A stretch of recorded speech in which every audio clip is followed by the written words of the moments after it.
সরকার যদি জনস্বার্থ বিরোধী কোনো কাজ করে, সরকার যদি অন্যায় কোনো কাজ করে, সরকার যদি মানুষের সংখ্যাগরিষ্ঠ মানুষের মতের বিরুদ্ধে যদি কোনো কাজ করার চেষ্টা করে, অবশ্যই সংসদ এবং সংসদের বাইরে আমরা এটির প্রতিবাদ করব।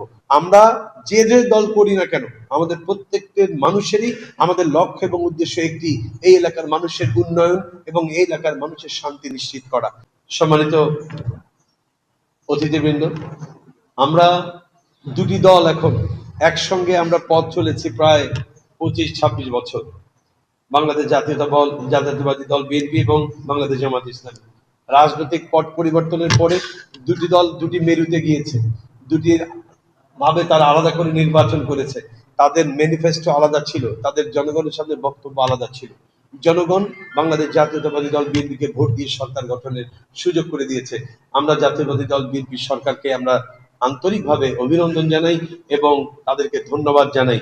একই সাথে কথা বলতে চাই, এই সরকারের, যদিও আমরা বিরোধী দলের সদস্য, তারপরে বলতে চাই এই সরকারের প্রত্যেকটি ভালো কাজের সহযোগী হিসেবে আমরা তাদের পাশে থাকব, তাদেরকে সব রকমের সহযোগিতা করব, তাদেরকে যত রকমের এই দেশের উন্নয়নের জন্য, এই দেশের মানুষের কল্যাণের জন্য যত রকমের সহযোগিতা প্রয়োজন, বিরোধী দল হিসেবে আমরা সেটা আমাদের দায়িত্বশীল ভূমিকা আমরা পালন করব।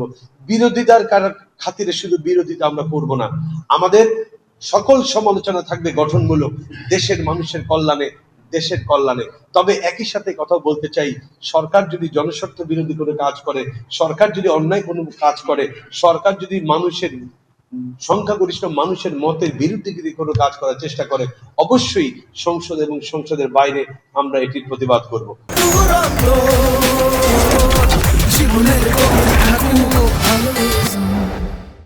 আমরা একটি বিষয়, আমাদের স্থানীয় রাজনৈতিক দলকেও আমি, নেতৃবৃন্দ যারা আছেন তাদেরকেও ধন্যবাদ দিতে চাই।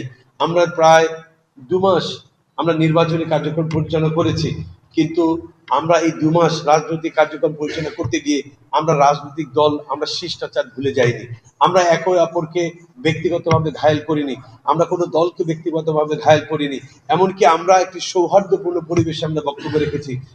আজকে সম্মানিত বিএনপির সম্মানিত সদস্য তিনি এখানে বসে আছেন, জামাতের সম্মানিত সেক্রেটারি তিনি বসে আছেন, আমি একটি দলের হয়ে নির্বাচন করে এখানে বসে আছি। আমাদের ভিতরে শিষ্টাচার, রাজনৈতিক ভদ্রতা কিংবা সৌজন্যবোধের কোনো অভাব নেই। আমরা চাই এটি চলমান থাকবে, অব্যাহত থাকবে। কোনো অবস্থাতে কোনো দুরাচার আমাদের এই সম্পর্ক নষ্ট করতে পারবে না। আমরা যে যে দল করি না কেন, আমাদের প্রত্যেকটা মানুষেরই আমাদের লক্ষ্য এবং উদ্দেশ্য একটি, এই এলাকার মানুষের উন্নয়ন এবং এই এলাকার মানুষের শান্তি নিশ্চিত করা। আমরা এটির লক্ষ্যে আমরা একযোগে কাজ করব।